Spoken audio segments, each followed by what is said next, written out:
Hello guys, good morning. Ngayon lang ho ako nakakita ng yellow santan. Marami pong santan, yung popular po yung red o kaya yung pink na santan. Pero yung yellow, orange yan, madalang po makita dito sa labas. Ayan, pero maganda po siya guys kasi nakakapag-amaze po siya sa dami po ng bulaklak niya. Oh. Tapos yellow, ang ganda po niya guys pag masdan sa video, kahit naman po sa personal. Ayan guys, panoorin po ninyo ang santan na ito. Santan flowers guys ay pwede nating itanim sa ating mga bakuran, likuran ng bahay, kahit saan.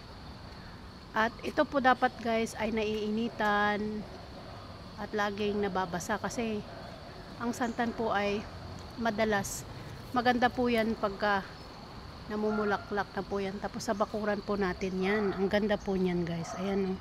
Ito talaga guys. Buong buo siya. Ayan. Ang pagkaano niya guys no. Buong buo talaga siya. Napakaganda niya guys. Na-amaze talaga ako sa santan na ito guys. Okay guys. Thank you for watching.